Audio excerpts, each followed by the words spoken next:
2 years ago, from my research, I'm convinced it's much more serious than that. It's more than a loose-knit network. It is a conspiracy. In 1784, a copy of this document was sent to the illuminist Weishaupt and delegated to foment the French Revolution. Mean the Illuminati was responsible for the French Revolution? Yes, absolutely. The courier was struck dead by lightning as he rode through Ratisbon on his way from Frankfurt to Paris. What about a little divine intervention there, huh? The police found the subversive documents on his body and turned them over to the proper government authorities. After careful study of the plot, the Bavarian government ordered the police to raid Weishaupt's newly organized lodges of the Grand Orient and the homes of some of the most influential associates, including the castle of Baron Bossen-Sonderhoff.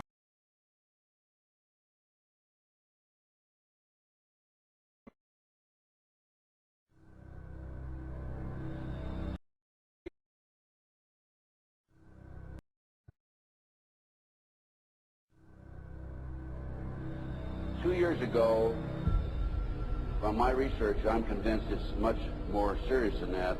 It's more than a loose-knit network. It is a conspiracy.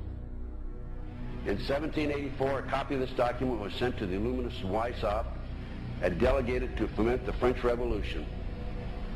Mean the Illuminati was responsible for the French Revolution? Yes, absolutely. The courier was struck dead by lightning as he rode through Ratisbon on his way from Frankfurt to Paris. What about a little divine intervention there, huh? The police found the subversive documents on his body and turned them over to the proper government authorities.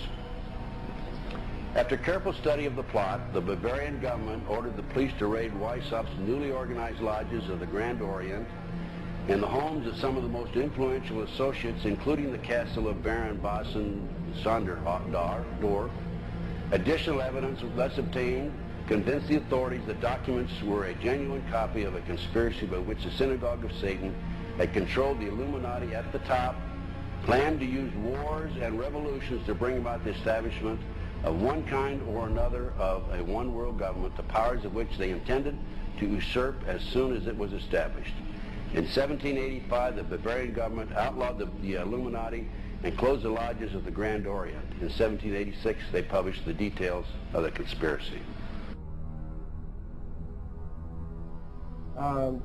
The new order of the world, our enterprise is now a success. He said these blind slaves say they are free and highly educated, even as they march behind, notice this word, signs. Have you ever taken time to analyze a sign or a billboard or a logo?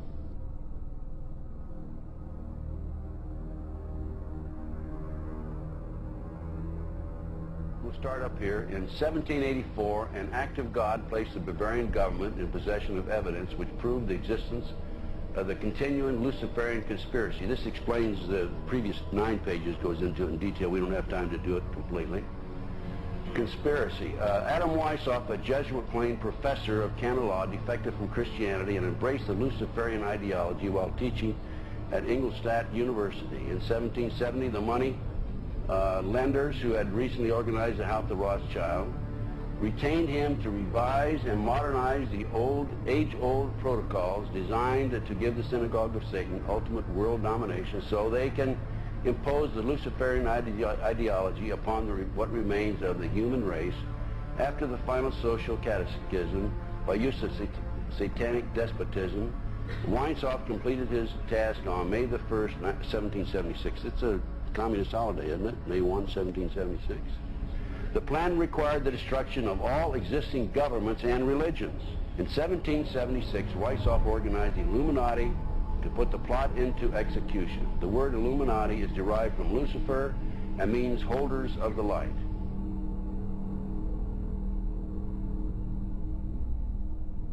Weishaupt's revised plan required his Illuminati to do the following things to help them accomplish their purpose. 1. Use monetary and sex bribery to obtain control of people already occupying positions in high places in the various levels of all governments and other fields of human endeavor. once an influential person had fallen for the lies, deceits, and temptations of the Illuminati, they were to be held in bondage by application of political and other forms of blackmail and threats of financial ruin, public exposure, and physical harm, and even death to themselves and their loved ones. Number 12 told those present that they must use their wealth to have candidates chosen to public office who would be obedient to their demands and would be used as pawns in the game by the men behind the scenes. The advisors will have been bred, reared, and trained from childhood to rule the affairs of the world. Number 13, control the press. Number 16, infiltrate into the secret Freemasonry to be used for their purposes. That's been documented many times. Number 17, expound the value of systematic deception, use high-sounding slogans and phrases, and advocate lavish promises to the masses, even though they cannot be kept. I will not forget the wound to our country and those who inflicted it. I will not yield. I will not rest. I will not relent in waging this struggle for freedom and security for the American people. So I don't know where he is. Nor do, I just don't spend that much time on it. We will not tire. We will not falter. And we will not fail.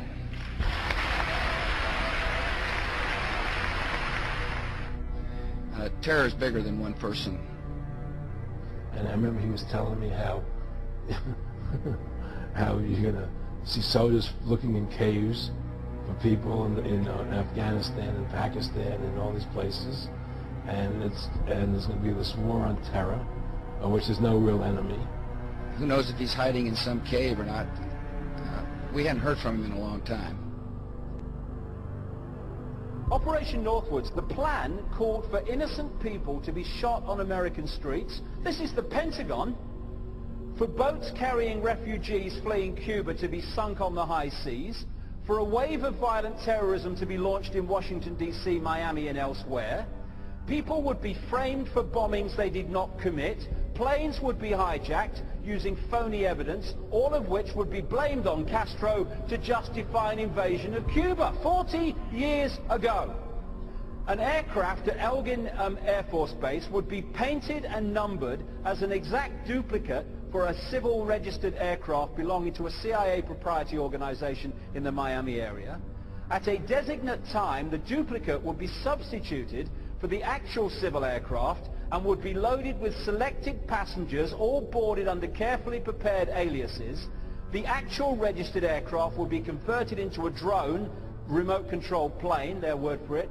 Takeoff times of the drone aircraft and the actual aircraft would be scheduled to allow a rendezvous south of Florida. I mean, he's been tested unlike any other president. This is 9/11.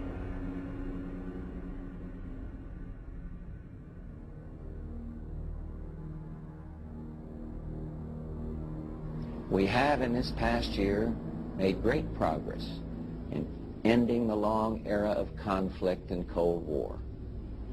We have before us the opportunity to forge for ourselves and for future generations a new world order, a world where the rule of law, not the law of the jungle, governs the conduct of nations. When we are successful, and we will be.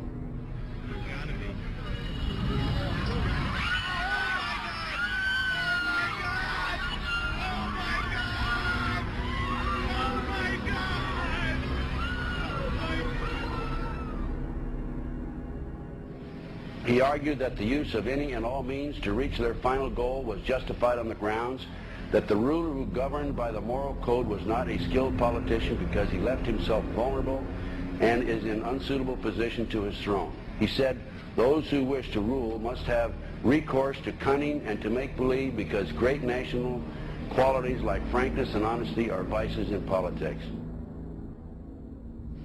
Fellow citizens will meet violence with patient justice, assured of the rightness of our cause, and confident of the victories to come. In all that lies before us, may God grant us wisdom, and may He watch over the United States of America.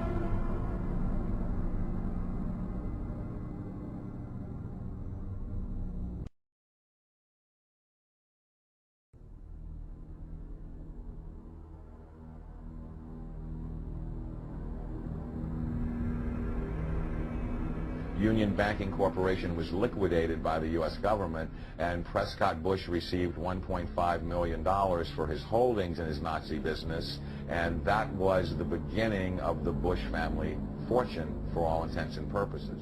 George Bush takes his inspiration from what he learned in Skull and Bones and from the Thule Society that Hitler and Goebbels and Goring cut their teeth in, Bohemian Grove, these evil organizations that perpetrate the ugly things that these criminals are doing to this country, for which they must be held accountable. They are the most violent, dirtiest people on the face of the earth. Somewhere Americans are going to have to take their country back and start finding out who are these people. Who are these people we call our representatives, the Bushes. George Bush, the president, his father, went around the country talking about a new world order. The people who are running this country from behind the scenes do not care a thing about Americans or bloodshed anywhere.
You were both in Skull and Bones, the secret society.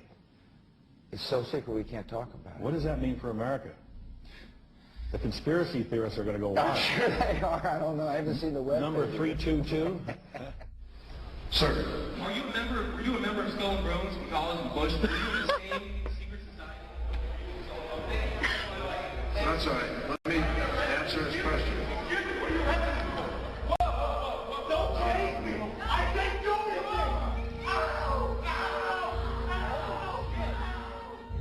And what you're looking at here, staggeringly, is a group of people, some of the most famous people in America, in long gowns. Behind them there, you see a 40-foot stone owl. And there's the fire between them, next to the lake at Bohemian Grove. Now, one might wonder, understandably, why the people that run the banking, political, economic system and the media in America should be dressed in long robes doing a ceremony to a 40-foot stone owl. I think we should be told. No doubt you'll be hearing about all the differences between John Kerry and George W. Bush. But we've discovered they do have something in common. During their respective college days at Yale, they both belonged to a group called Skull and Bones. He's come pretty close. She was part of a team that successfully recorded part of the initiation ceremony that takes place in the tomb's courtyard. Okay, you have the doorway here. Yeah. Okay, then to the right you have a hedge, and then you have an evergreen tree. If you follow that line straight back, courtyard's in there. Okay. So that's where they have the ceremonies in the outdoor part of it. Part of it was indoor, so we only got to see the outdoor part. Right. We only got to, and to listen to the outdoor part. God only knows what went on indoors. And what did you hear? What was it you know? You managed to get this unique it was access disgusting. It was gross. I mean, they were pretending to murder people. And what was the tone of it, though? Was it jokey or was it quite... No, it wasn't jokey at all. It was sick. It's about the only thing to describe it. It was sick.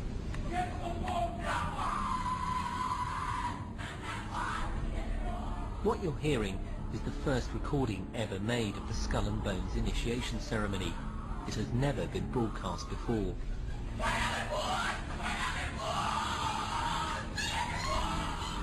15 new members of the club are being introduced into the macabre rituals of Skull and Bones by the senior students who are about to graduate. The club has what some might see as a strange fascination with death, skulls and bones. There's the chants too, difficult to hear first of all, but including the devil equals death, death equals death.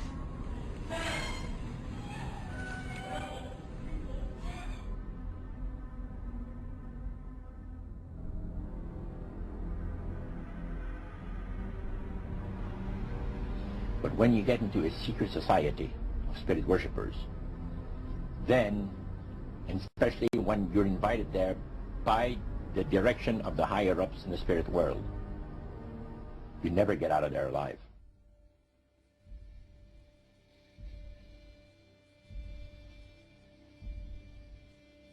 And he told us, he says, look, we worship spirits. We worship Lucifer and all his angels. They're just as beautiful as they did before they were cast out of heaven. He says there was a misunderstanding in the whole thing. He says among the inhabitants of the galaxies. And he says our master was misunderstood.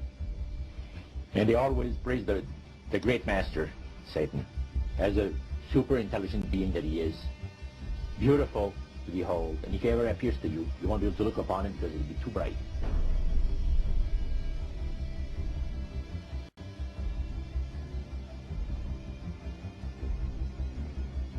What have Herbert Hoover, Art Linkletter, Jack London, and Richard Nixon all had in common? Well, they've all been members of the exclusive all-male Bohemian Club in California, where every year at this time, the elite from around the country get together for 2.5 weeks of fun and games. Among its members are businessmen like Leonard Firestone and Edgar Kaiser, and political figures like Gerald Ford, Henry Kissinger, William French Smith, and George Shultz. President Reagan, Vice President Bush, and Defense Secretary Weinberger are members of other camps. Richard Nixon is a Bohemian, and so are high-ranking executives of such companies as Eastern Airlines, Standard Oil of Indiana, and Bank of America. Privacy is one of the Grove's most cherished virtues. Members may not photograph, record, speak, or write about activities at the retreat. While many public officials are Grove members, the press is a distinctly unwelcome guest. We're from ABC News. Well, get back there. Get back there. Can we talk to somebody in the... Get back there. You see, for over 120-plus years in Northern California, in Sonoma County, on a 2,700-acre secluded redwood grove, leaders from around the world, prime ministers, chancellors, presidents, governors, again, the heads of industry, banking, academia, the media, Hollywood, travel there to engage in bizarre, ancient Canaanite, Luciferian, Babylon mystery religion ceremonies. We were inside 4 hours. That's only one day out of the 2 weeks that they meet there for the admitted Summer Fire Festival of the Bohemian Club.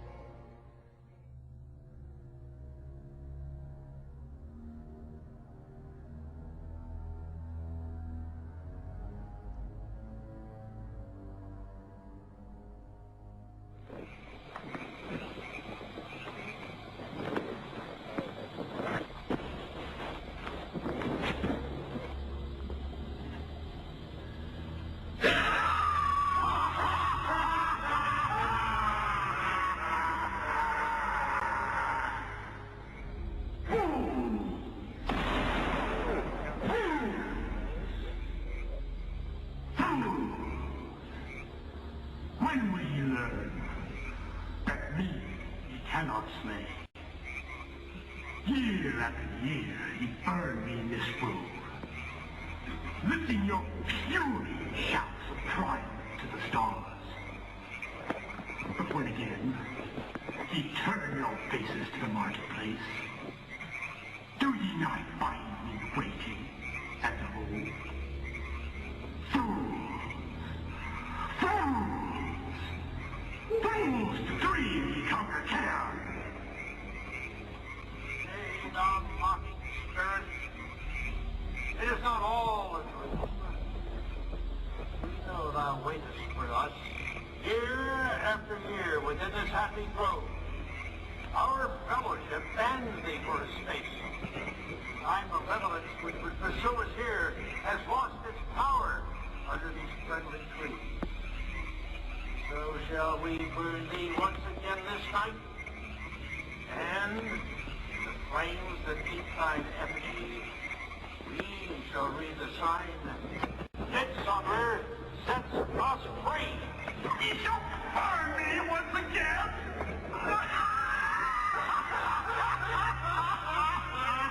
Now but these ways, which hither ye have brought from regions where I reign, ye fools and priests, I spit upon your fire. Hail, fellowship's eternal flame. Once again, midsummer sets us free.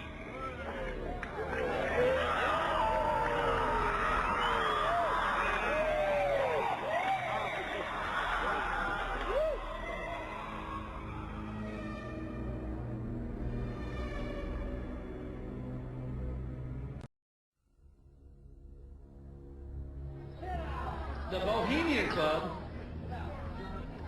as you say, the Bohemian Club, that's where all those rich Republicans go up and stand naked against redwood trees, right? I've never been to the Bohemian Club, but you ought to go. It'd be good for you. Get some fresh air.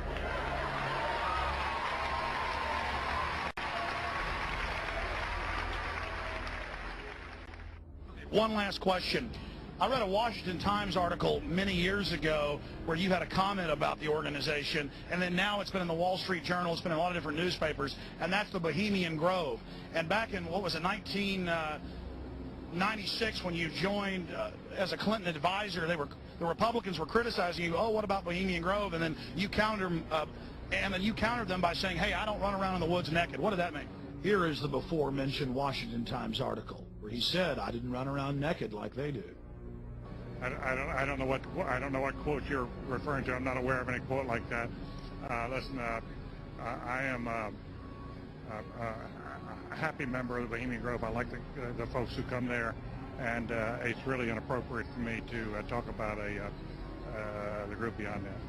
Thank you. Have you been there for the ceremony with the cremation of care? Frankly, I don't think that's something I need to talk to you about. Really? That's right. Well, I'm Alex Jones, and I snuck in there in 2000. I'm the guy that blew it wide open and got the video. It's been on national TV. Well, I disrespect you for that. You do? I do. But there's a lot of big public officials going in there. Don't we deserve to know? I don't know anything about you, and I don't know anything about your film. But if you go in there with an understanding, you violated that understanding by releasing that film, and I don't respect you for that. Really? I'm sorry. You took an understanding when you went in there that you would not do that film. And did you have an understanding when you went in there? No. Did you crash it?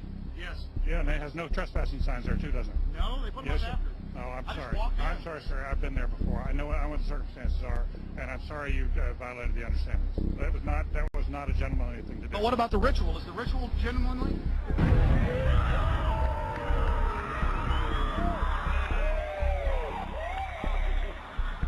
Sir, everything. I don't owe you this comment. This is what's called ambush journalism, and I disrespect you for that as well. So thank you and goodbye. The ritual? It's none of your damn business.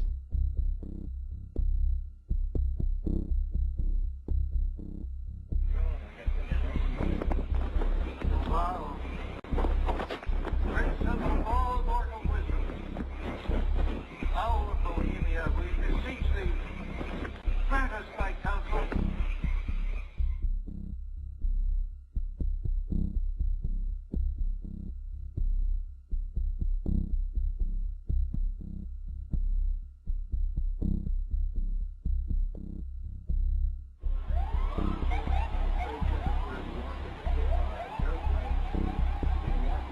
Oh my God! Oh my God!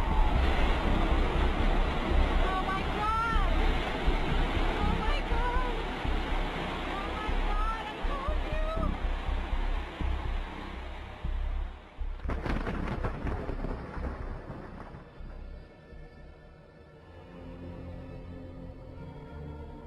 Today our nation saw evil, the very worst of human nature.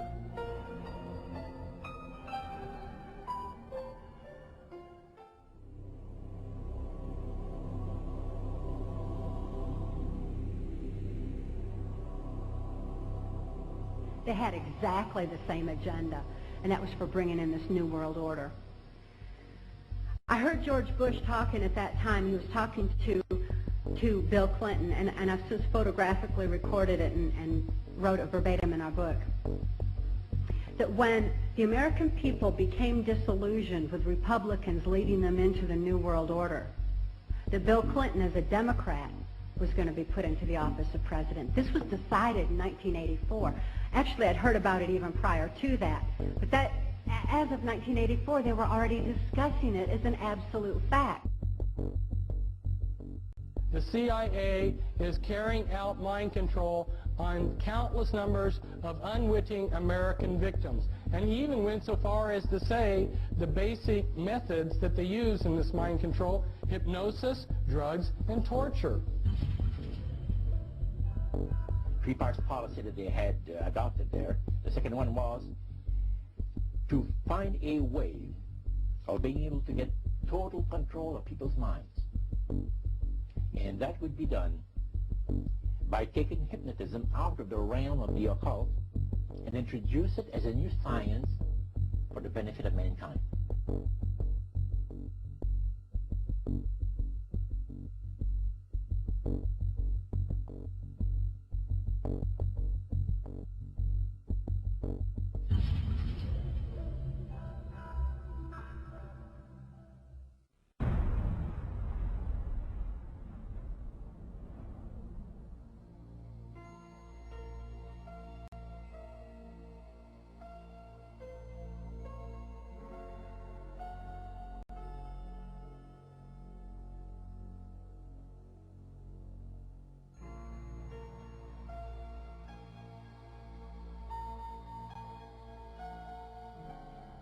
reflecting a policy of genocide either against the Tibetan people themselves or against their culture.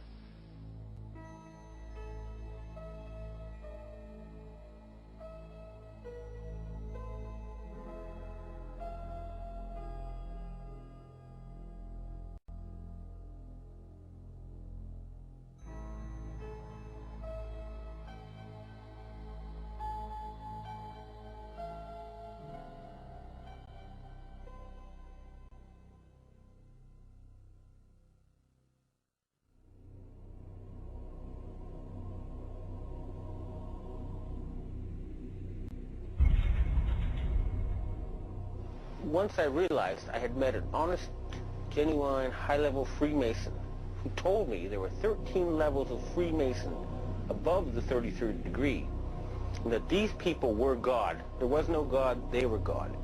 So I asked them about their plans to kill people, and they said, yes, there are too many people on the planet. We need to get rid of several billion, and war doesn't seem to work, so we're going to use disease and starvation.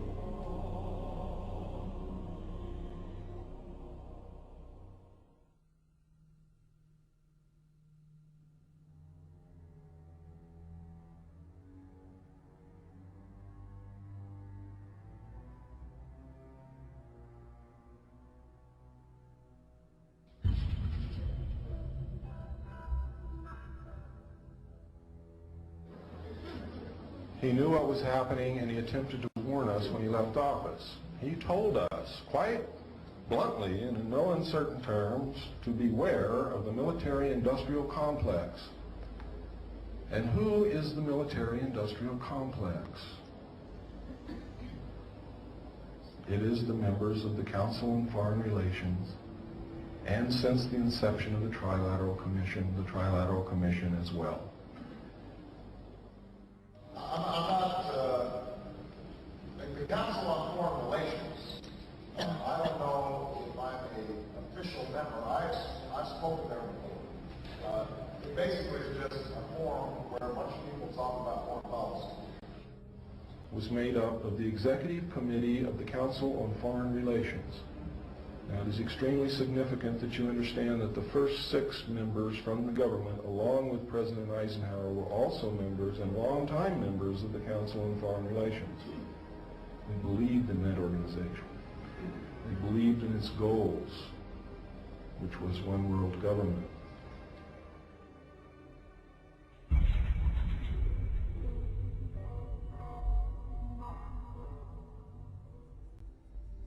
Number 15, create industrial depression and financial panic, unemployment, hunger, shortage of food, use this to control the masses or the mobs, and use the mobs to wipe out all those who dare to stand in the way. Well, I'll tell you right now, every expert I've talked to is talking about food shortage. And it's coming, I'm convinced. What were they? Because I'd never seen anything like that. And his statement was that if he told me, I would be one of few people in Madison, Georgia that knew about them. And he says they're disposable coffins. They were stacked, he told me, 15 high.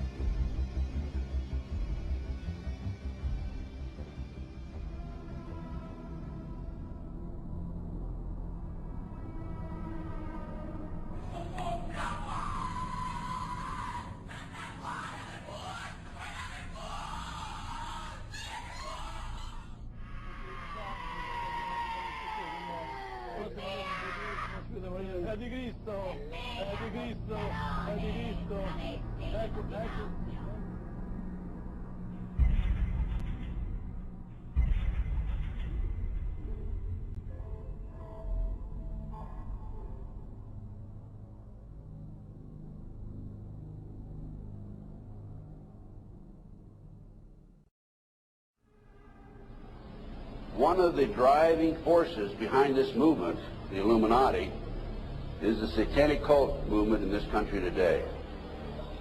So I began my little journey forward. And one of the matters that I developed information about was an individual I learned about was Aleister Crowley. He likes to have his name pronounced Crowley to rhyme with holy. And the Satanists today, and for the number of years in the past, have basically used his philosophy and his writings as a guide. He had so many Masonic degrees that you could fill up 5 pages of a book with them. This guy was probably the most highly honored Mason in the world. He styled himself the wickedest man in the world. He believed himself to be the great beast, and he changed his name to Aleister Crowley, so it would add up in both English, Hebrew, and Greek Kabbalah as 666. In 1904, Crowley had a communication with an extraterrestrial being named Iwas. And this being, through his wife, kind of a channeling type operation, brought forth a book that was called the Book of the Law in 1904. And this book declared that the slain and risen God, i.e. Jesus, had stepped off the throne, and that a new God, the crowned and conquering child, was taking his place. As a result of this, Crowley proclaimed the end of Christianity and the start of Crowleyanity. Crowley taught that the way you could live forever was by vampirizing little children sexually. And he personally bragged of having slaughtered 150 male children in 1 year. This is why he was called the wickedest man in the world. And now listen to this sentence, folks, closely. For the highest spiritual working, one must accordingly choose that victim which contains the greatest and purest force.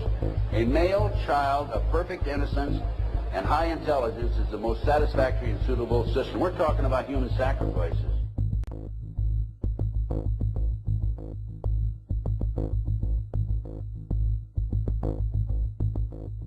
And they'd also drug them up, and they'd take a sacrificial knife and they'd start from the chest and move all the way down to your abdomen.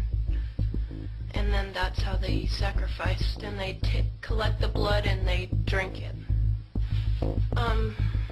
When the mid-September through mid-November, they sacrificed babies, and nothing but babies, because they need the pure blood of the untainted children.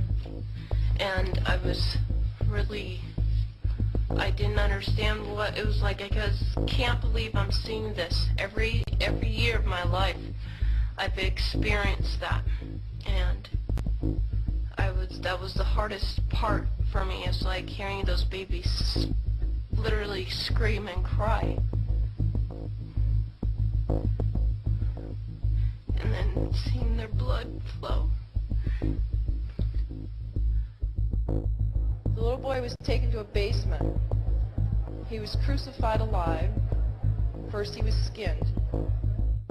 Why is it that no one knows this?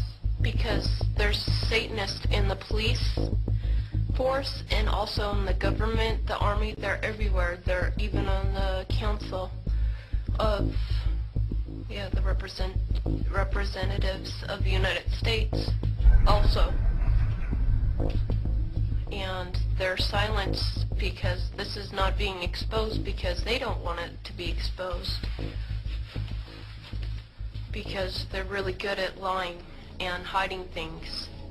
Rebecca, what happens to the people that want to come out of Satanism? They get killed. They get followed. They get taken. They get sacrificed in front of the congregation of the Satanic Church. Why? Because they know too much information about the Satanists and who their names and places of where they keep the people underground, and they just know too much information. It's like being in a gang or in a mafia. You don't get out alive without consequences.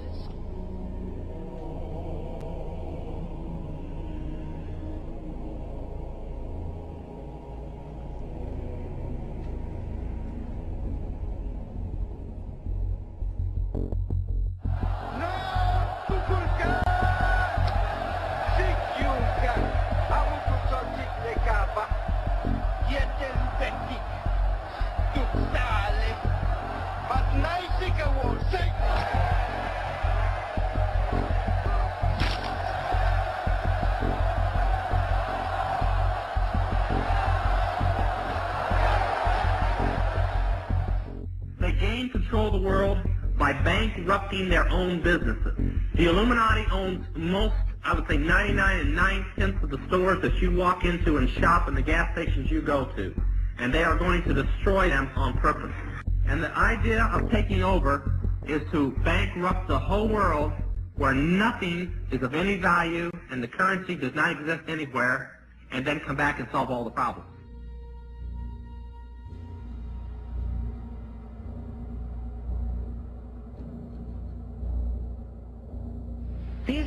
These guys who are manipulating my mind and programming me for mind control purposes claimed, and these criminals in control of our country as well, claim to be gods, demons, and aliens, in order that I feel totally helpless, in order that I felt like they were beyond my realm to affect.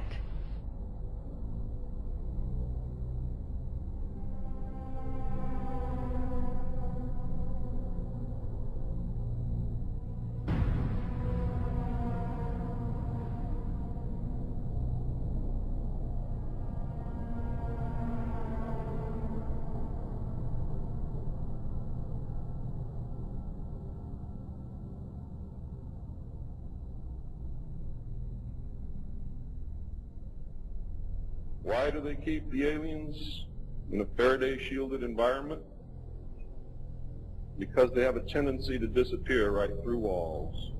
And if you can prevent the transmission of electromagnetic energy, you can stop them from doing it. Then the medium said, we have a very special surprise tonight for you people.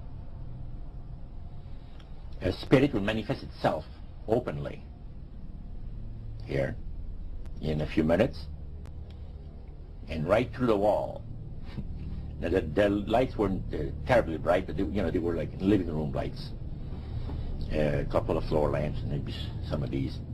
And that translucent being seemed to come right out of the wall. How did you feel right at that moment? It's almost like my heart stopped a little bit. Very weird feeling. So it was a lady in a beautiful evening gown, swirling. And she said to Mary, my dear sister, you are so wonderful to have asked for me.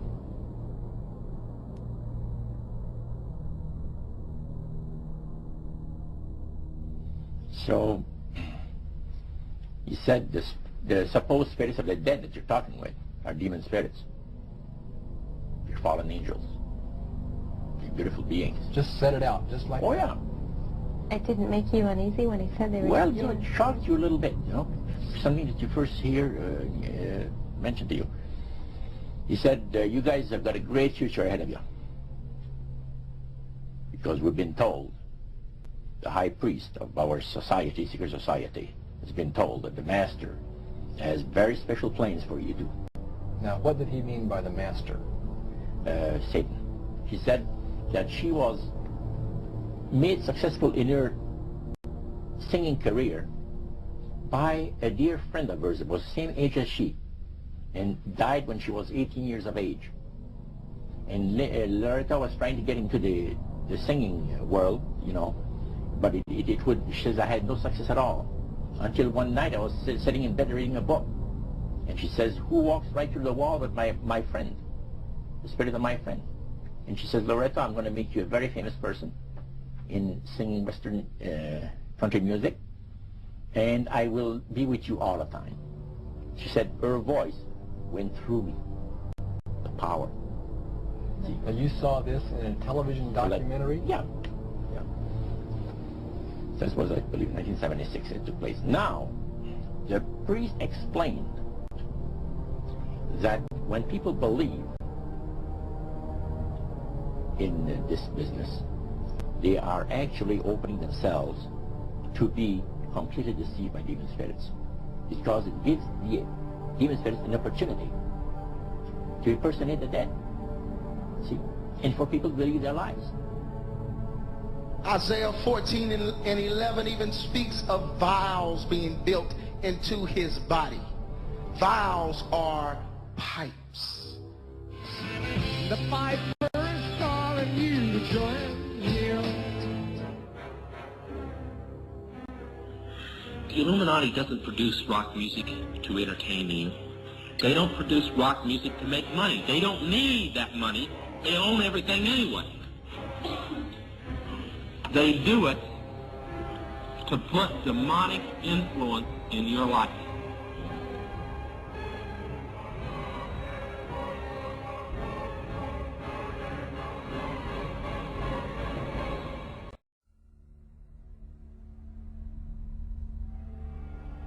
Prominent men, meeting in secret, who directed the course of civilization, are recorded in the writings of all people. The oldest is the Brotherhood of the Snake, also called the Brotherhood of the Dragon, and it still exists under many different names. The Brotherhood of the Snake is devoted to guarding the secrets of the ages and to the recognition of Lucifer as the one and only true God. If you do not believe in God, Lucifer, or Satan, you must understand that there are great masses of people who do. And their beliefs and actions based upon those beliefs will affect me. The important fact to remember is that the leaders of both the right and the left are a small, hard core of men who have been and still are Illuminists or members of the Brotherhood. They may have been or may be members of the Christian or Jewish religion, but that is only to further their own ends. They are and always have been Luciferian and internationalist. They give allegiance to no particular nation, although they have used, on occasion, nationalism to further their causes. Their only concern is to gain greater economic and political power. The ultimate objective of the leaders of both groups is identical. They are determined to win for themselves undisputed control of the wealth, natural resources, and manpower of the entire planet. They intend to turn the world into their conception of a Luciferian totalitarian socialist state. In the process, they will eliminate all Christians, Jews, and atheists. You have just learned one, but only one, of the great mysteries. But now it had to change. Lucifer says we have to make sure that people, humans, get to believe that Satan and his angels do not really exist.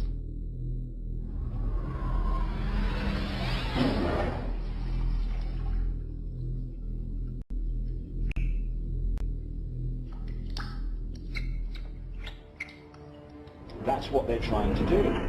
They're trying to disconnect us from multidimensional infinity so that we don't see the world from that perspective, and therefore see through the illusion and see through the nonsense and see through the lies. And then once they've disconnected people, they then program this lower level of our consciousness with a reality that suits them. And therefore, the only information that they have to get a fix on how they see life themselves and reality in general is through the eyes and the ears. And who controls that? The Illuminati control that. They're trying to disconnect us from multidimensional infinities, and then once they've disconnected people, they then program this lower level of our consciousness with a reality that suits them. If there's a reality out there pertaining to any alien influence, we need to sort out the government misinformation and disinformation and mind manipulation techniques that they're using. I know for a fact that the plan is to make all of us feel totally helpless, that what's happening is beyond our realm to affect because we've been taken over by aliens, that our Independence Day is dawning. So beware of that. Understand that those criminals have been keeping information and technology from us under their blanket of national security. They are 25 years ahead of us at least. They're way ahead. So when they say, it's aliens, and they show us some incredible technology, don't fall into the trap of feeling totally helpless, that this is beyond our realm to affect. Superstition begins where knowledge leaves off. And they have been keeping knowledge from us for a long time. People have all kinds of belief systems. And I'm sure each and every one of you has various and different belief systems as well. I'm not saying that there's no such thing as aliens. That would be foolish for me to even say anything like that at all. But what I am saying is that it was my experience that these were people claiming to be aliens. People in this world are about to destroy the sovereignty of nations, take away our Bill of Rights. The UFO thing is integrally tied into this in some way. I'm not exactly sure how, but if extraterrestrials are real, then they're controlling everything, believe me. If they're not real, they're being used as a threat from without to scare people into coming into this one world global unity of humanity in order to face that external threat. In the process, we're going to lose. The ordinary man will lose. You need to understand, disinformation is deliberate deceit to hide other things. And so there's so much of that. And some of it is surprisingly well-sponsored disinformation. I'm going to sum up this talk and mention an overview of the alien agenda. The alien agenda is really decimate the planet, to take the remaining human subjects as slaves, and the aliens would use this planet for their own means. My question I'd like to ask is this: if the aliens have a 1,200 IQ, can speak all these languages, and are so powerful, what prevents them from just taking over? Well, it's a good question. We are an alien species to them, and our germs have a tendency to kill them. They're also a dying race, and they're in far worse condition than anybody with the worst case of terminal cancer. They are in need of us to some degree. And some of it is surprisingly well-sponsored disinformation. So I think my question is actually to Clifford Stone. You said that you had seen aliens on a craft that had crashed. I wondered if you could describe what they looked like. I could, but it would probably take a whole lot of time. The reason I state that, when I got out in 1989, we had cataloged 57 different species. You have individuals that look very much like you and myself that could walk among us and you wouldn't even notice the difference.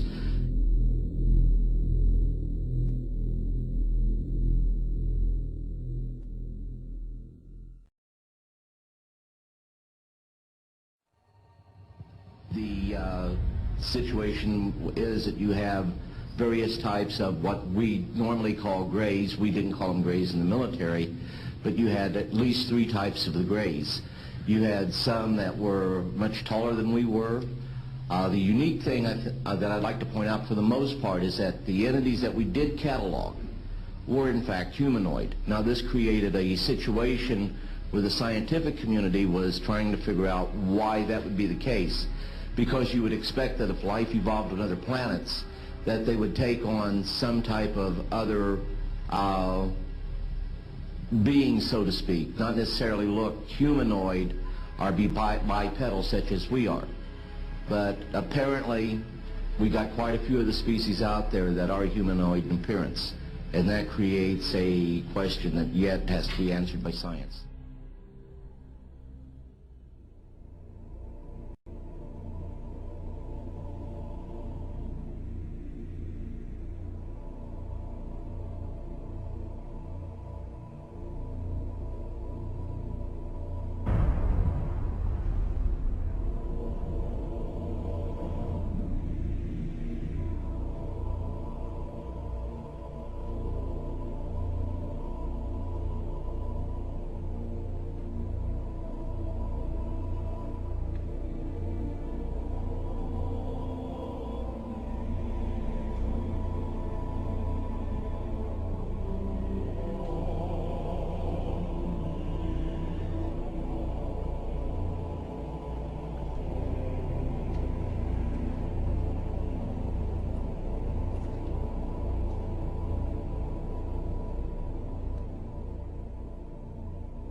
Does that explain some of the visual glances of these things?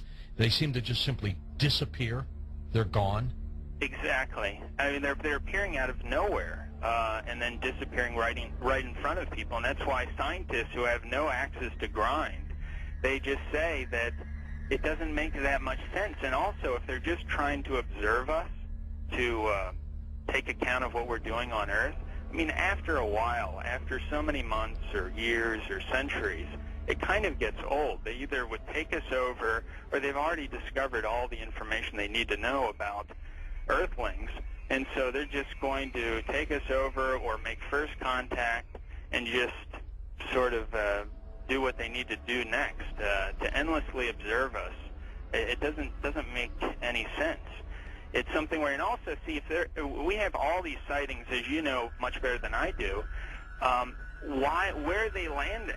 We don't see them getting out to get anything to drink or to eat. We don't see them.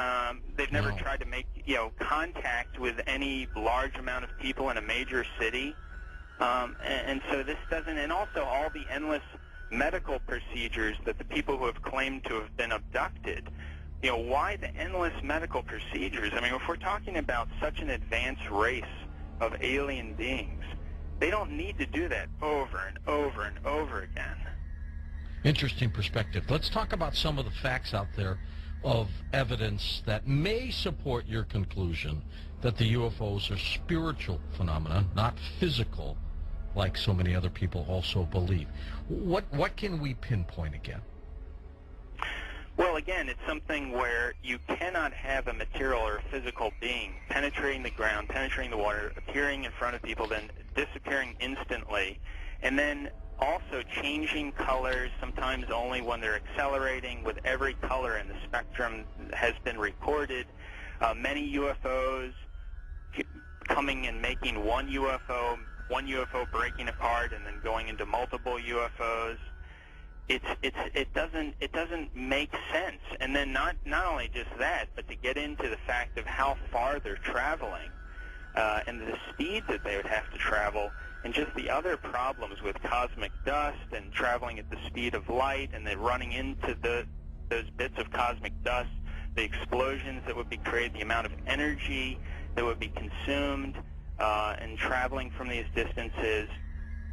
Just all those kinds of things really scream out that you're dealing with a spiritual phenomenon, not a material or physical phenomenon.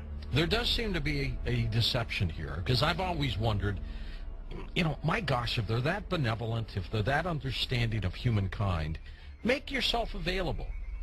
That's why you know, some of these other scientists have said that they seem to be trying to set people up to deceive them as if they are aliens, but the facts just say that they can't be that there's something else. It doesn't make any sense, and there's something else, a psychological deception that's going on here.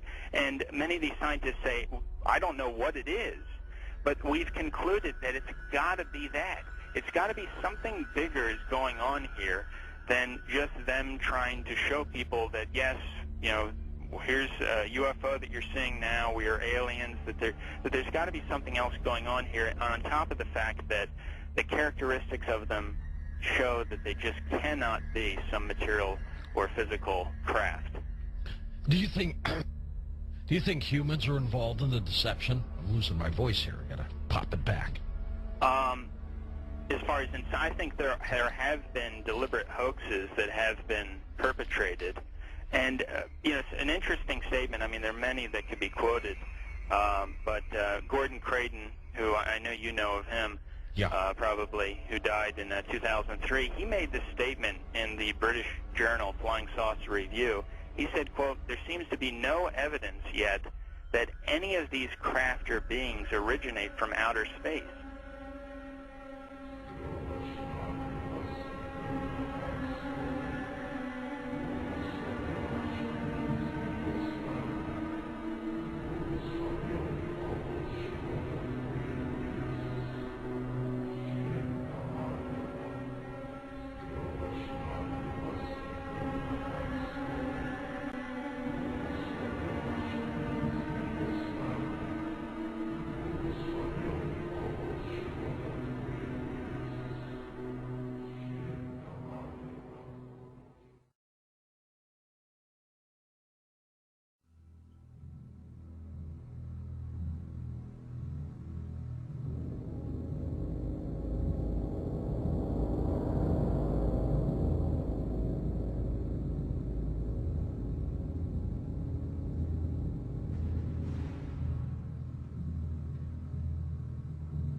They appear to have the ability to materialize and dematerialize without a trace.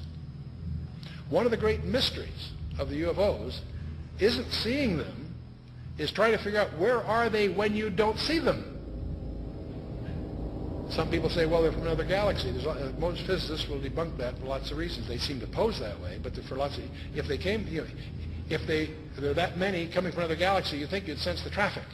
We'll come to that with some more reasonable explanations, and you're going to discover the two top researchers in the last century, really, is Jacques Vallée, France, and J. Allen Hynek, the American. Now, J. Allen Hynek was head of astronomy at Cornell, and he set out to debunk this nonsense about UFOs, and he became one of the most ardent, competent, balanced researchers in the trade. J. Allen Hynek, he died a few years ago. Both of these respected researchers came to the conclusion that they're not intergalactic for lots of physics. There are a lot of physics rebuttals to that conjecture. They both argued that these things are demonic. Their term. They've written many, many books. You can check them out. These are not religious people. They're not people with any kind of personal agenda. But they came to the conclusion that these things, on the one hand, and by the way, we take for granted that we strip away the nonsense and the hoaxes, set that aside. There's tens of thousands of files you have to wallow through. When you cut through all that, there's still a core group, a substantial core group of real events that need explanation. And so on the one hand, they exhibit physical properties on the one hand. On the other hand, they also violate all physical laws. And so the conclusion from that both J. Allen Hynek and Jacques Vallée and others have come to is that they're hyperdimensional, that somehow they come from another dimension periodically.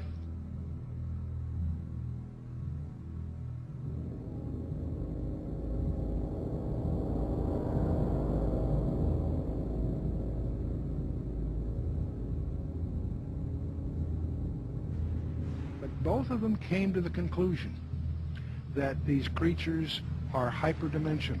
They're not from some other galaxy. They also both concluded they're hostile because they pretend to be something they're not.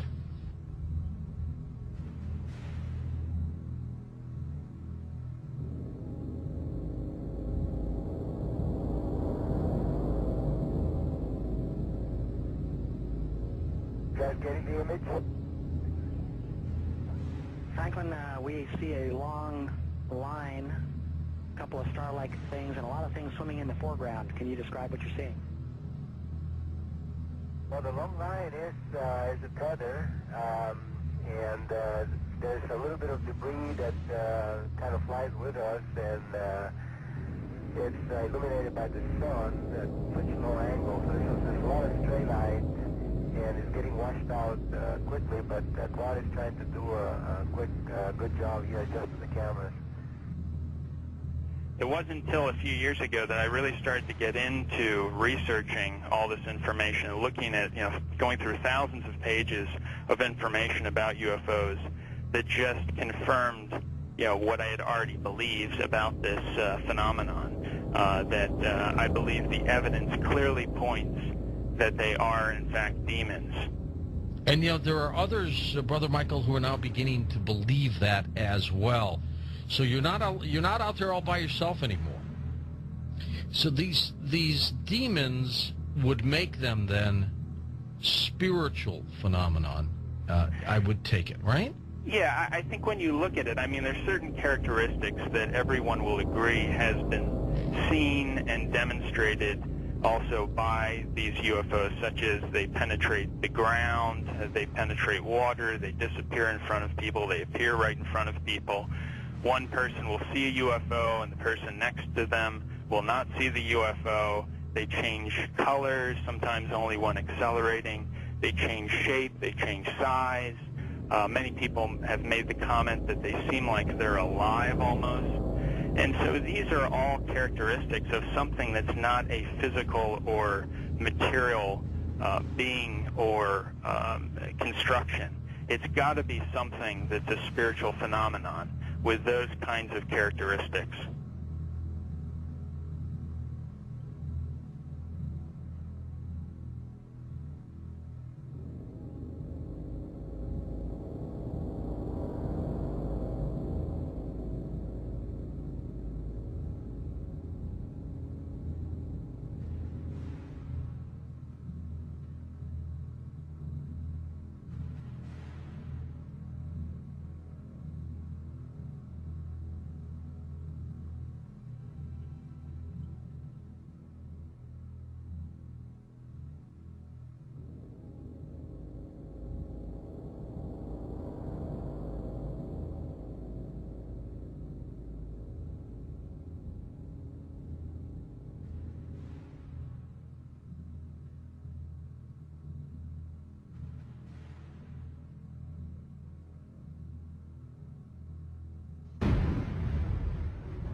somewhere between 1 and 3%, various polls agree, somewhere between 1 and 3% of Americans claim that they have had an abduction experience.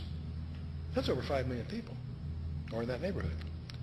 Not a few thousand deranged people, not a few, disaffected. This is, we'll talk a little more about this. This is a very, very disturbing phenomenon in the counseling profession.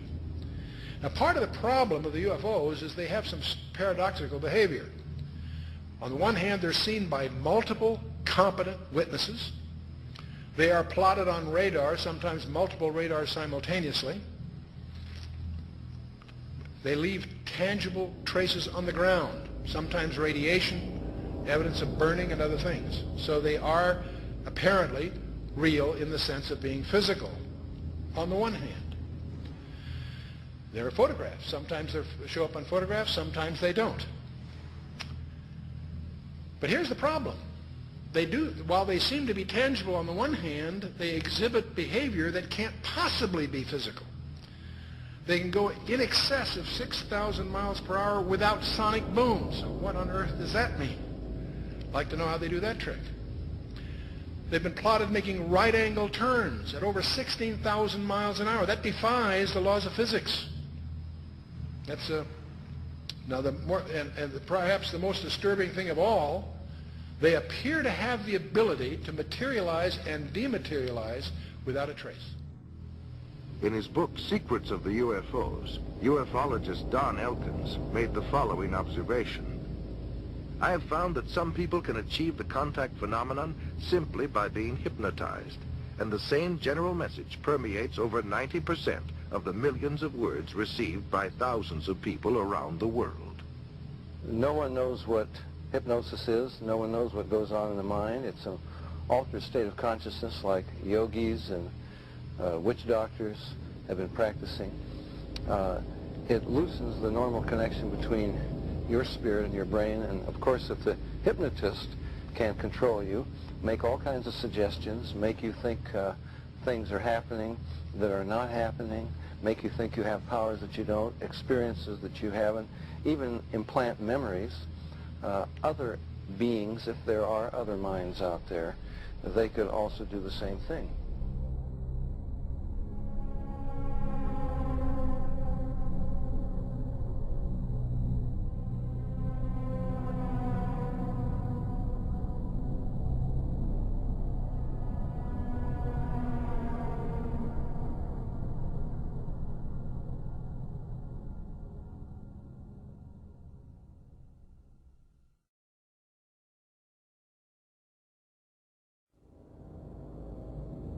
Interesting is that there was a huge satanic ritual that was performed on the very spot where Area 51 happened by this Jack Parsons, and in which they had this magical ceremony called Babylon Working, and it was designed by Aleister Crowley, who was a Satanist who called himself the B666.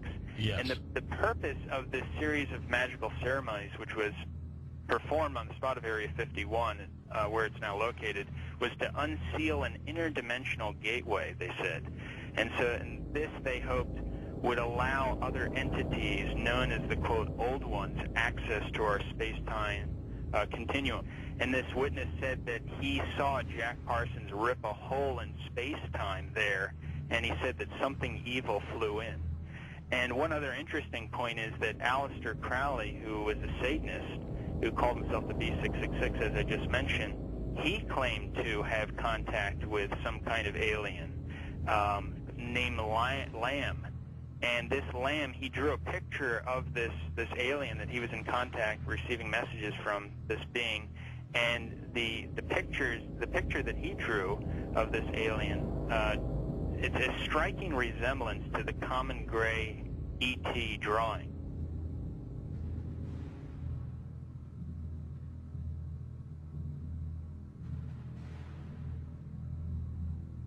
And obviously they have the secret base there where advanced aircraft is being tested. And so it's not one or the other, it's actually both. And what's interesting is this fellow Jack Parsons, who was the main person involved in the satanic ritual, he was involved in creating some of the most advanced technological stuff that we have right now in rocket propulsion systems. He was even involved with a lot of stuff that NASA does. They even named a crater on the moon. It's called the Parsons Crater. It was named after Jack Parsons. Right. So you see all the connections here.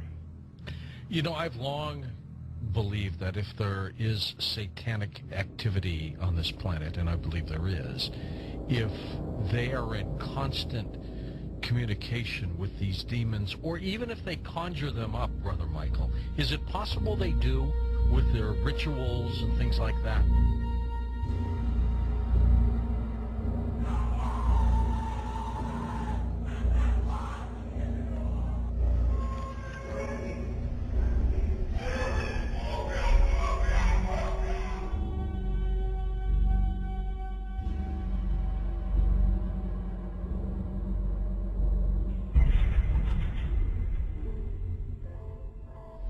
The chief advisor to Queen Elizabeth I, Sir John Dee, he was a Kabbalistic black magician. He had gone to the continent and learned from the top Jewish Kabbalists black magic, and he was the chief advisor in the British Empire. And he created Enochian magic and the Enochian language, which the Illuminati, which are hiding behind the Jehovah's Witness headquarters, they use Enochian rituals. Sir John Dee conjured up demons or angels, okay, with his black magic. The beings that he conjured up, there were pictures drawn of them, and they look identical to what we call gray aliens. Okay, and tell you something. And then I visit with debriefing people that came out of high levels of the Illuminati, and these different types of aliens are participating in Illuminati rituals.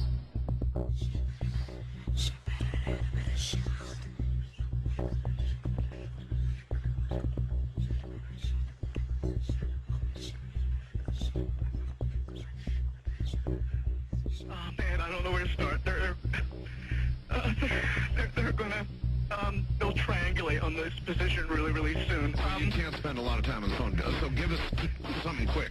Okay, okay, what we're thinking of as aliens are they're extra-dimensional beings that an earlier precursor of the space program made contact with. They are not what they claim to be. They have infiltrated a lot of aspects of the military establishment, particularly the Area 51. The disasters that are coming, the military, I'm sorry, the government knows about them, and there's a lot of safe areas in this world that they could begin moving the population to now aren't. But they're not doing anything. They are not. They want the major population centers wiped out so that the few that are left will be more easily controllable. Discharge.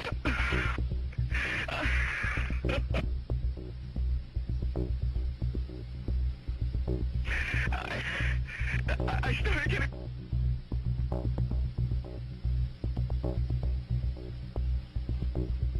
In some way, something knocked us off the air, and we're on a backup system now. Is it the government, or...? I don't know. It has to be something, though.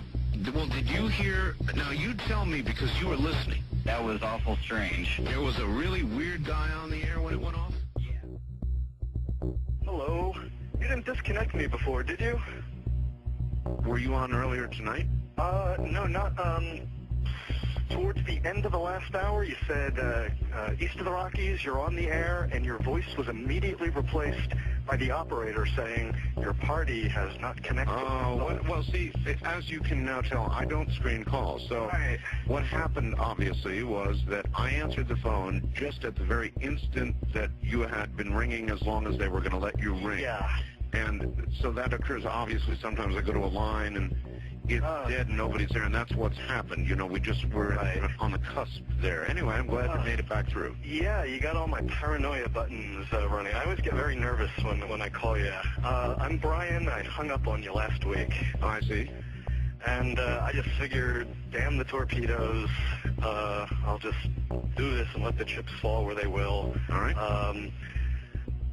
Everybody, I am the Area 51 caller. That's my statement, and let you or whatever tear it apart. You claim you're the Area 51 caller? I am the man. How do you account for the fact, Area 51 caller, that part of the way through your spiel, the satellite went down? I have no idea, and it scared the heebie-jeebies out of me that night. I've called a number of times on your specialty line nights doing different, kind of wacky characters, and I didn't know what you wanted me to do. I knew it was very difficult for me to prove to you, but I just thank you for your patience in dealing with me up to this time. All right.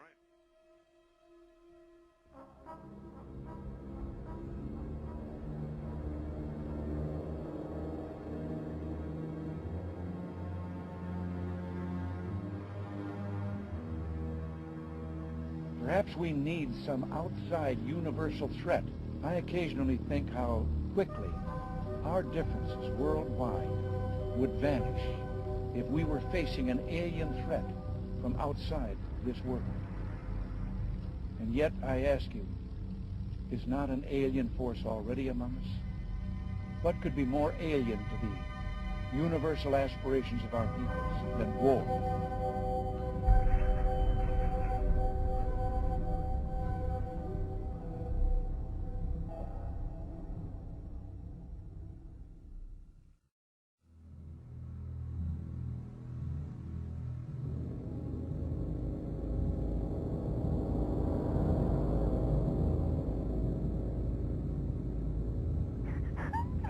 I pray that her mind may be opened to her. We bind all the powers of darkness. Don't you worry. Who are you? Who are you? The Keeper? Rebecca? Rebecca, Keeper, get out of the way. I command you to stay out of the way. Rebecca? Yes? Say, I, Rebecca, I, Rebecca. want love. Stay out of the way, Keeper. Stay out of the way. I want love. I want out. I want out. Say, I put my trust I put my trust in God. in God. In God. Stay out of the way, Keeper. God. Mamma mia, no, no, maligno, maligno, è Cristo più forte. Caccialo via, di la verità. Di la verità.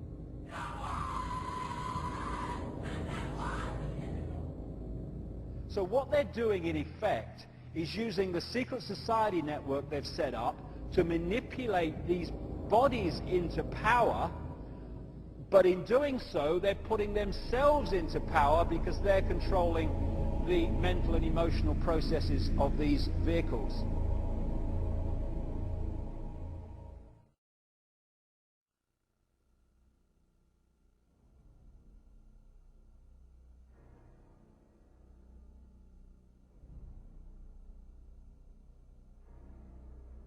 There are many different kinds of entities that do not have a human form, that operate just outside of human sight, and history has recorded them as demons and all this stuff.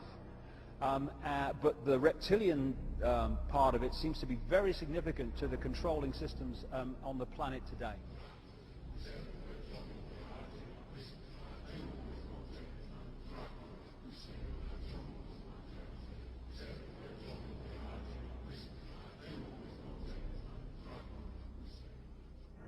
Today, there's a lot of genetic experiments and Nephilim being created that are hybrids, and this is a very important part of what the Illuminati is doing, and they have been intermarrying with what the public calls aliens.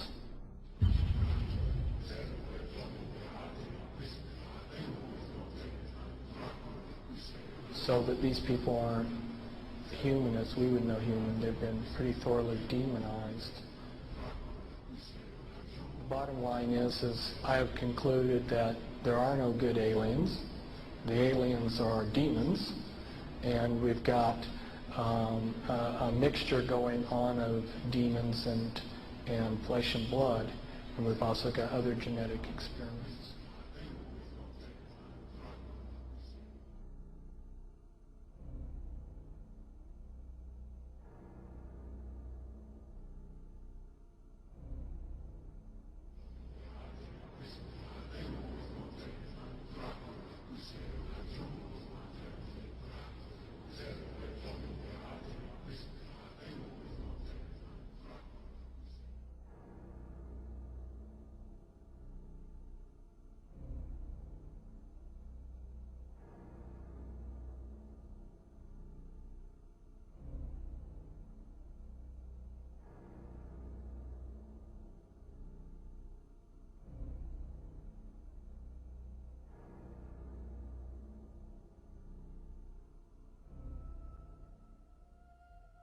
They have a vibrational sympathy with that which interbred with them. And this doesn't have to be physical interbreeding either. Remember, a demon, get the little spooky picture. They are a fallen angel, an unclean spirit. They can assume any form or go into anything. I have concluded that there are no good aliens. The aliens are demons.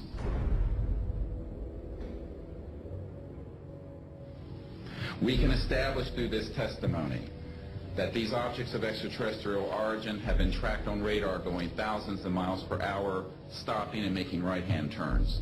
That they use anti-gravity propulsion systems, which we have already figured out how they work. That extraterrestrial life forms have been retrieved, and their vehicles have been taken and studied thoroughly for at least 50 years.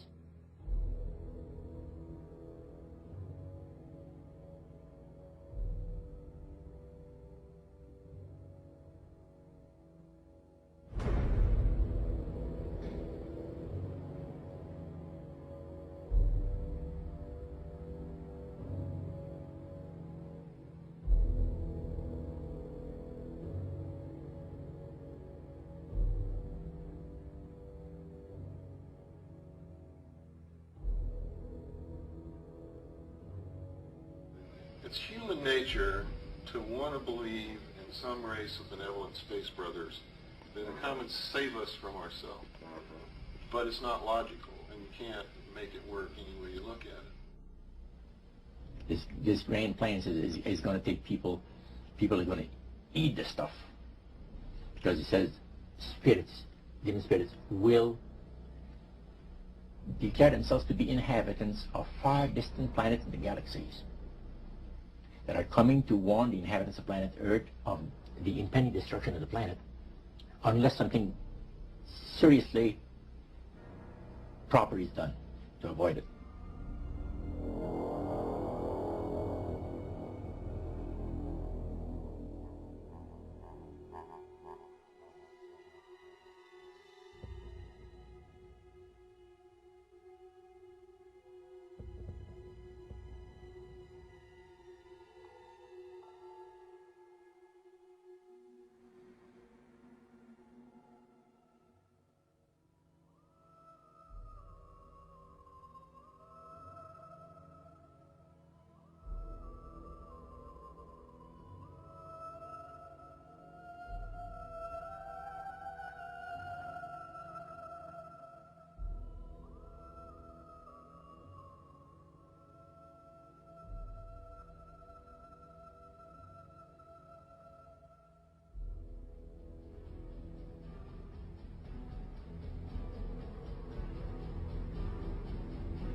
Some might call it a power lunch, but it sounded more like a reunion of brothers.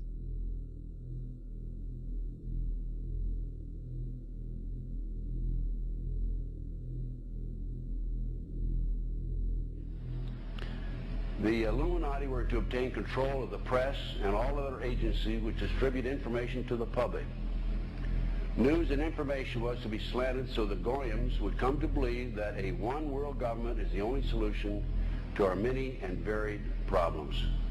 Their plot, their plans, their conspiracy remains invisible. The whole agenda is to create a one world government where everybody has an RFID chip implanted in them.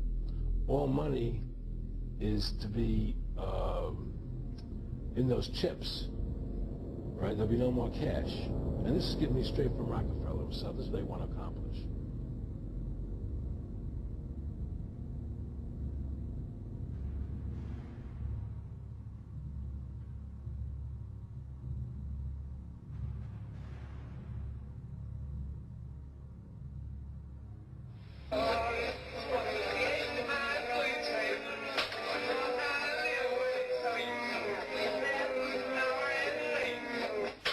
And then he says at the end of this is he will give you 666.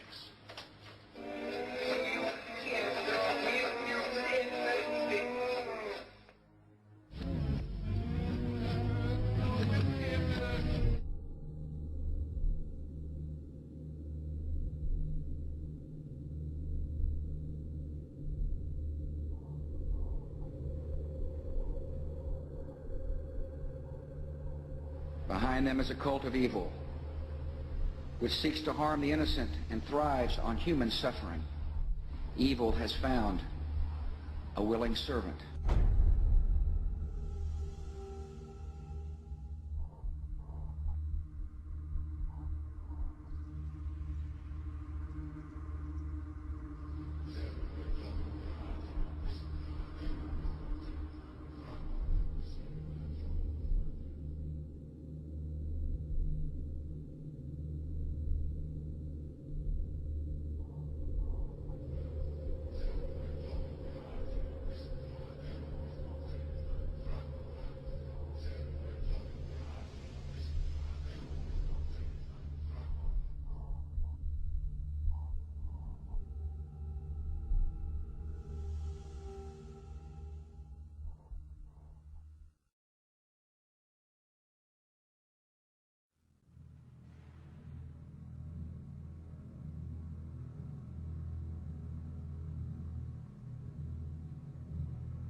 So you make a list of hypotheses.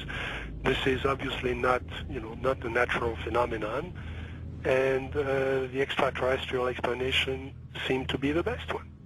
Why shouldn't we know that there's got to be life throughout the universe? So why shouldn't it be able to come here, especially since there must be civilizations there that are, thousands, if not millions of years ahead of us? But then, as you get more and more data, you realize that's not what the witnesses are describing. What the witnesses are describing is something that, in many cases, comes out of nowhere, disappears into nowhere. There are cases of objects becoming transparent on the spot, physical objects, material objects. And I have no question that people have said, well, Vallée doesn't believe this is physical. Well, of course it is physical. It's material at some times, but it can also change shape. It can also merge with other objects, and it can also disappear on the spot. Well, if it does that, then it could be from anywhere, anytime.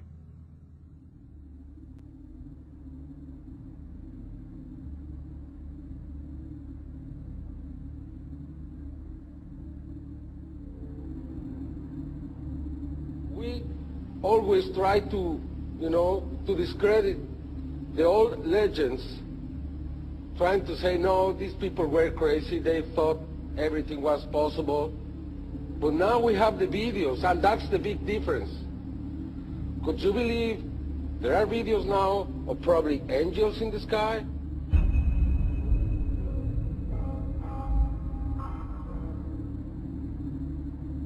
And then I started looking at some of the things that didn't fit. And one of the things that I had to ask is, when did this actually start? Every UFO book starts with, on June 24, 1947, Kenneth Arnold saw something about Ukrainians and so on. Well, that's not really true. I mean, we have data from the 30s and the 20s and from 1896 and 1897 all over the United States, and then you can go back in history. And many people don't want to hear that. They want to hear that this is, if you follow the first level extraterrestrial theory, then ETs, discovered us when the atom bomb went off and they came here to study us. Well, that's not what the data says. So when did it start? And I found an enormous wealth of data going back to medieval times and even before. Of course, as you go back in history, you lose the cultural context, and it's harder to understand the data. But in medieval times, there were records, especially the records of the church, that were kept very, very carefully about strange phenomena. The skeptics are always saying, well, give us your best case and we'll take it apart. There is no such thing as one best case in any field. You have to look at an accumulation of cases and look for patterns, and then that's how the phenomenon reveals itself to you. And for a long period of time, or for a period of time, I believed it was extraterrestrial. I now believe it is interdimensional, the phenomena. In other words, we're looking at so-called spirit beings from another dimension. And I back this up in the new book by equating it to ancient manuscripts where these beings manifested to human beings and what their reactions were, and then comparing it to reactions present day of people who have had encounters, and the similarities are striking. Because first of all, you say to yourself, why would let's say anyone deliberately crash saucers in Roswell, New Mexico, and then allow the bodies to be retrieved? What are these bodies, in fact? And it took me a long time to figure this out. And this is the theory, okay? There's a difference between the grays, the little guys, right, that we see that have now been enculturated with the big black slanted eyes that are about 4 feet tall, all right? Those, let's just call them the grays because pretty much everyone knows them as grays. But there's another creature which people and abductees talk about that they see on board the ships, and these are tall beings, and they assume different forms. Sometimes they can appear as reptilian, other times they can appear as insectoid, other times they can appear as Nordic. In other words, in my opinion, they're shapeshifters. Now, why would I say that? What backs it up? There's a scripture, once again, from our spiritual handbook, which says that basically fallen angels can appear as angels of light if they so choose. Okay? They can appear as angels of light if they so choose. That's a shapeshifter. But it shapeshifts. It can appear as whatever it wants to.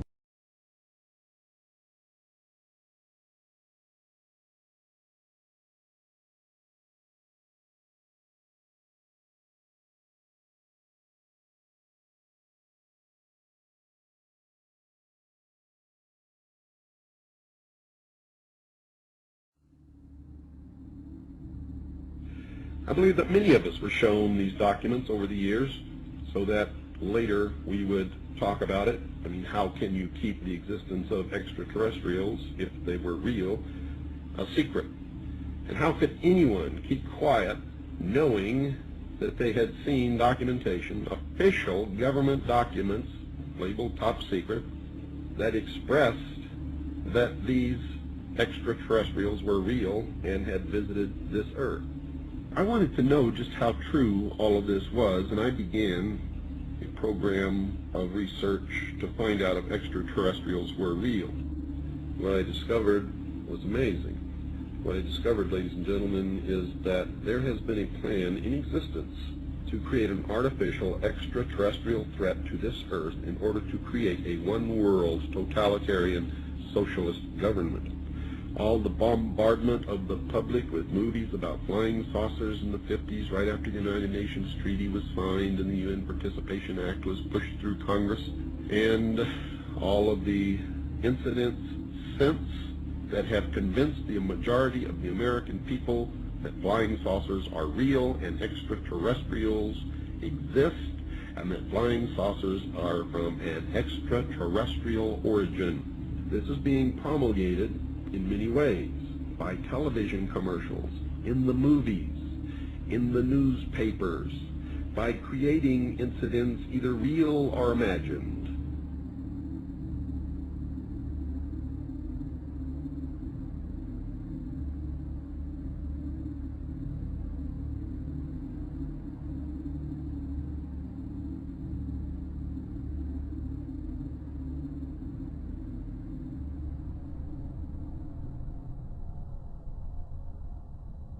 I mean, how can a nuts and bolts spacecraft, you know, two objects that are supposed to be made of metallic steel, fly into each other at thousands of kilometers an hour, become one object and then fly off in another direction? He says the UFOs do not seem to exist as tangible manufactured objects. They do not conform to the natural laws of our environment. They seem to be nothing more than transmogrifications tailoring themselves to our abilities to understand. The thousands of contacts with the entities indicate that they are liars and put-on artists.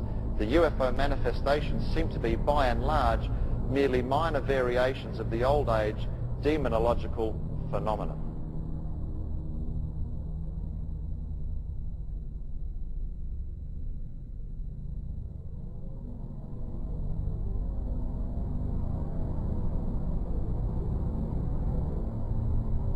And again, the researchers will show you that the messages being received are deceptive in nature.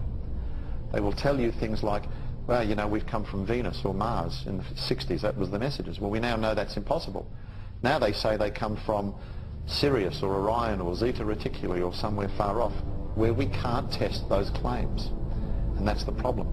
And some of the stories they've told us, like that, we know to be demonstrably not true. And if someone comes to you, Chris, and tells you a story and does all these things and says, I'm here to help you, but then does brutal things to you and then lies to you, then I don't think trust is a good place to start.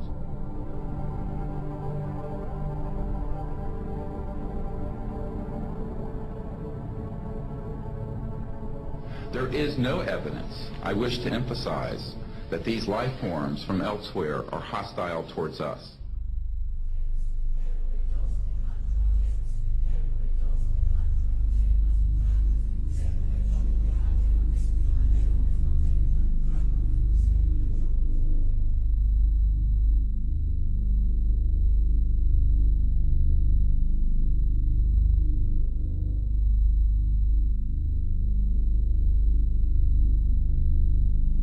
Better way to implement a plan to bring about a one-world government than to create the possibility in the minds of the people of the world that we are being threatened from some other species, from some other planet, and do it in a way that if anybody questions it or challenged it or wants to talk about it publicly, that they are ridiculed.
my mind balked at the idea of believing that maybe all of my friends and all the bloods, innocent blood spilled by all my friends, and they had died at the hands and on the altar of corporate greed by a bunch of occultists.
Because people have asked me in the past, quite rightly, I understand it, why would someone give their life to this conspiracy, this global takeover, in 1500 or 1650 or 1820, when they knew they were never going to be around to actually see it happen, which is what they're trying to do now, playing the cards they're playing now?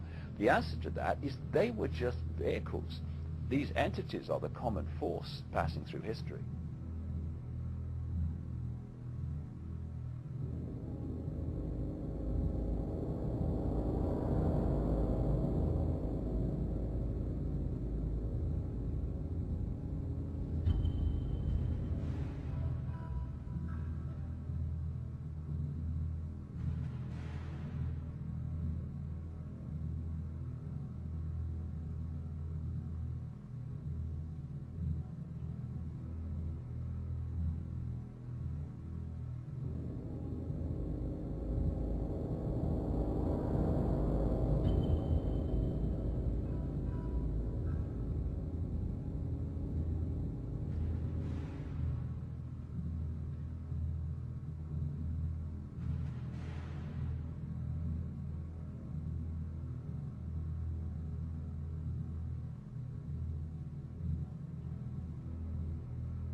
In other words, demons can inhabit a person, then you also must know that demons can and do inhabit inanimate objects.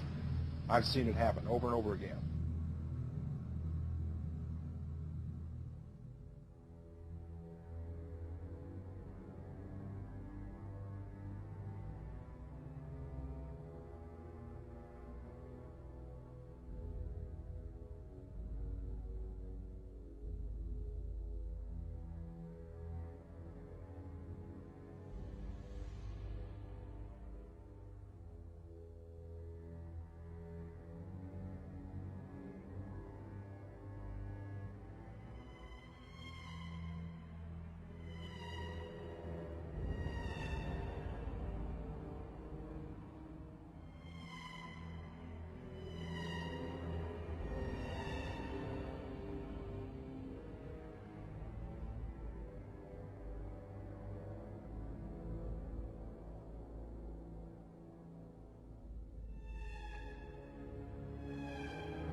凌晨3点22分14秒时，一个直径1米多的光球从空中落到了洛阳镇欧凯电器有限公司厂门里侧。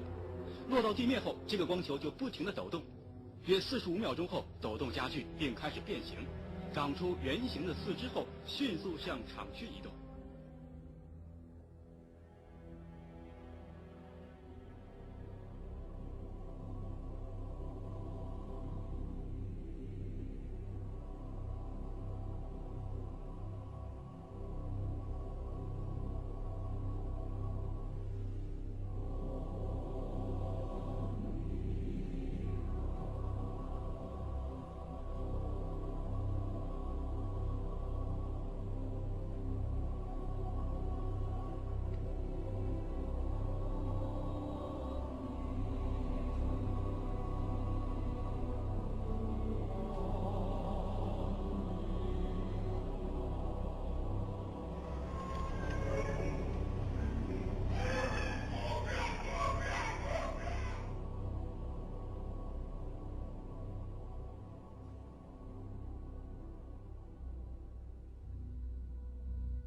And said you're going to see guys going into caves looking for looking for people that they're never going to find. You know, he was laughing about the fact that you have this war on terror. There's no real enemy. He's talking about how by having this war on terror, you can never win it because it's an eternal war, and so you can always keep taking people's liberties away. And I said, how are you going to convince people that this war is real? He said, but the media can convince everybody it's real. I mean, you know, it's just that you keep talking about things, you keep saying it over and over and over again, and eventually people believe it. Our war on terror begins with Al-Qaeda, but it does not end there. Multiple intelligence estimates have warned that Al-Qaeda is actively planning attacks on the United States homeland from its safe haven in Pakistan.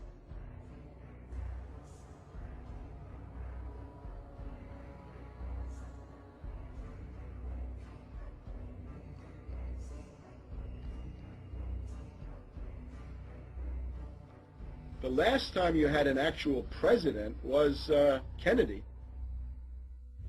Ladies and gentlemen, the very word secrecy is repugnant in a free and open society.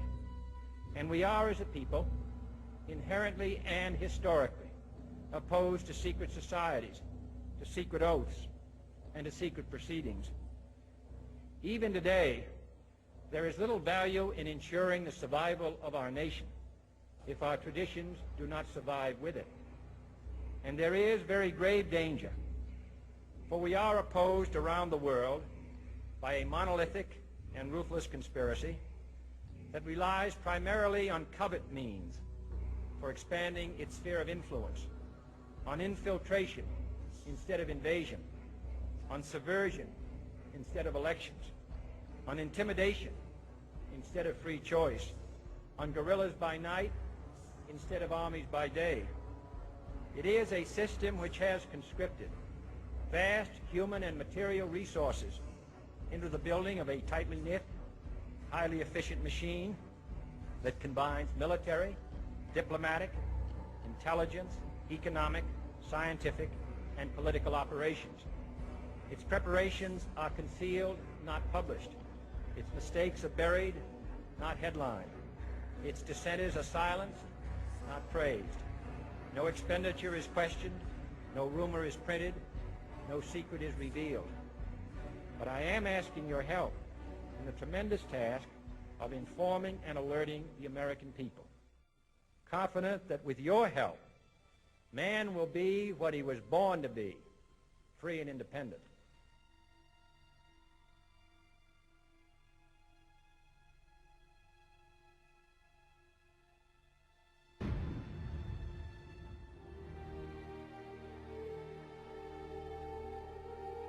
For I have complete confidence